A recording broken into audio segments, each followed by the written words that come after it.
What's up, guys? Agent Perrie here. We're heading down to Toronto to be on the Price to Sell podcast with my boy Matt Campoli, as well as we got a very special guest later on in the video, so make sure you stay tuned.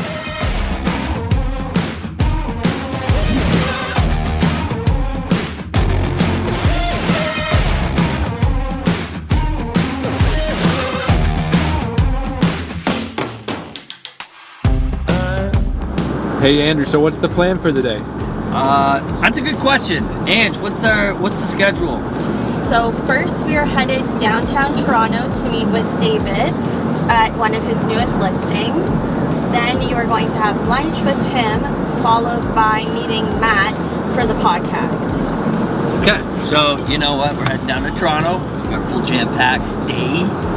Hoping that, maybe I can do a little sightseeing. Toronto's been shut down for a while.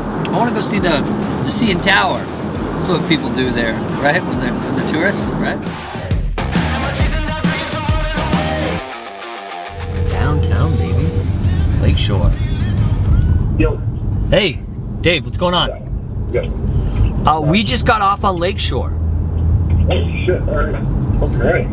Yeah, apparently. There's a coffee shop right on King Street. You'll see it called Shy Coffee. It's right around the corner. Like literally like a 2 seconds walk. Sounds good, buddy. We'll see you soon. Dave, what's happening, buddy? How you doing, man? Good to see you. Finally meet you in person. Yeah, likewise. Thanks for now. coming and showing me around Toronto, Anytime, big guy. anytime. Appreciate it. I gotta come down to Niagara. You gotta show me around Niagara soon too. Well, yeah, you might have to spend the night though. We'll get into a little wine. That's okay. Right? Oh, Every that time sounds- anybody comes down and visits me, you got to stop by the winery. You got to have a couple of tastings. I can do that. Some of the good stuff that Niagara is really known for, right? So I'll show you a beautiful semi-detached Victorian-style home. Yeah. That's over 100 years old.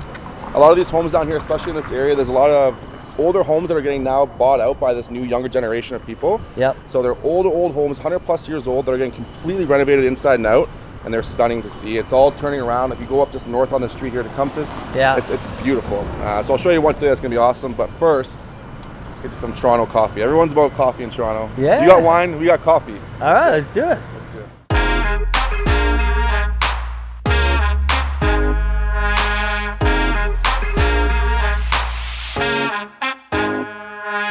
It's all about just like what you were saying, where you need to know kind of where to buy. And that's why teaming up with somebody local, like I would never come down here and try to sell anything. Yeah, of course. Yeah. And the reason being is because those people who are going so much over in our area, if you don't know the area, you'll know that that's your cap. Yeah. You're not getting that back in 2 to 5 Right, years. exactly. Where all of my people, I say, okay, this is where you're at 3 to 5 years from now, just based on the history of appreciation. I obviously never give them like a straight number. Nobody knows, like can't predict a global pandemic. I wasn't overly ready to start a team, and I had a few friends, guy friends, be like, hey, listen, we want to work under you. I was like, oh shit, like, okay.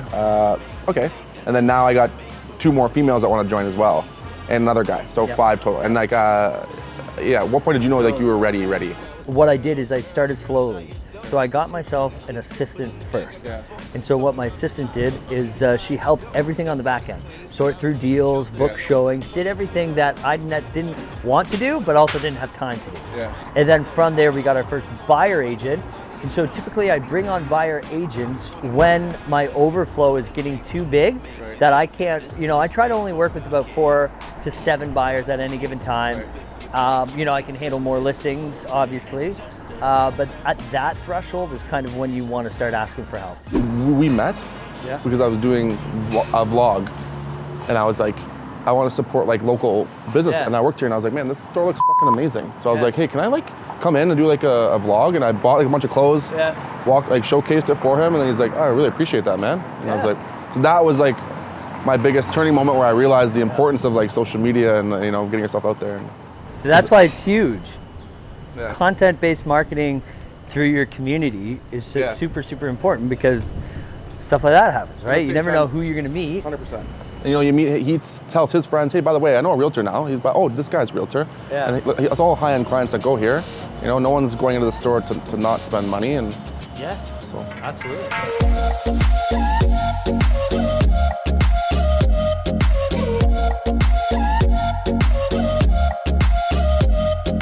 That's a nice smell. Yeah, that's Toronto. garbage. Oh, And just to your right is $2 million home.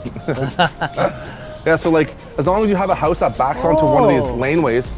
Yeah. So these garage, like this here could be a laneway house. Whoever buys this is actually, this property here is extremely valuable, but the guy's holding on to it. I think he's renovating it. So you can take the garage space and sell that to somebody. As a home. So this is like a home here. So this was a garage and they let you build a laneway house. So all these houses have the opportunity to do that, but this guy's done that. And it looks like it's pretty cool, but if you look like, you know, it's not overly huge. Right. It's over $1 million for sure. So it's a little interesting coming out to this. But put a little bistro, and I love coming down here in the summer because you get to walk, you get to see places, but I don't know, man. I think if it's a lot. I don't know.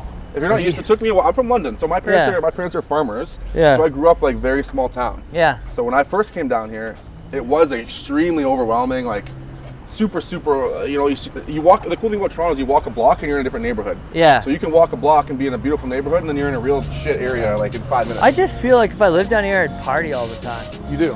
Yeah. Yeah, you do.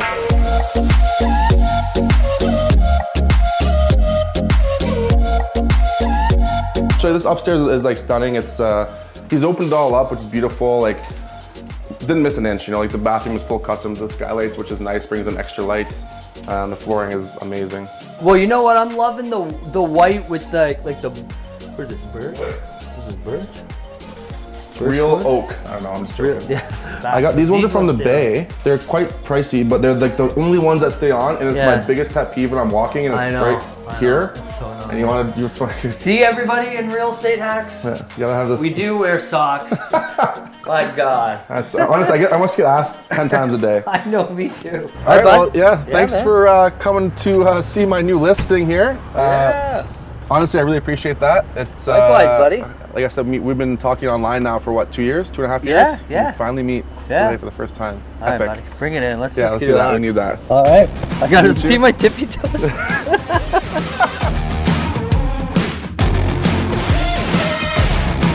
Look at that hairdo. Man, it's a hot one out here. Wow. Now we're just trying to navigate downtown Toronto. Wow. How is that? Toronto parallel parking by inch. Wow, that was a great job. A new destination, lust for something unknown. Oh, you better leave it alone. And you know I'd rather get up and go. How long can I lie around waiting for it? Sometimes you gotta walk out the door. All right, so we're here about to be on the Price to Sell podcast. My boy Matt. What's up? I'm super stoked, man. Thanks for having me down here. When I first started real estate, it was very much like I viewed the industry as something totally different.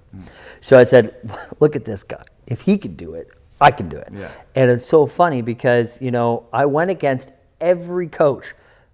All their advice that they said about starting a team, I basically said, I think I know more than you. Yeah. So I started the team about a year into the business. Yeah. And right away, I'm like, you know what, because I was pretty high up with a company called LA Fitness, and we learned how to structure our business, structure our teams, and I took all that information, and I'm like, yo, I can do this, and it's going to be easy. Yeah. I was dead wrong. And yes, I had some of the systems in place, but I didn't have the capital behind me. I didn't have an assistant first, which, you know, if anybody's out there who's wondering if they should start a team or not, get an assistant first. Do that first. Don't go rush to get a buyer's agent unless you've got tons and tons of overflow. Yeah. Then sort something out at 50-50 or something, then go from there.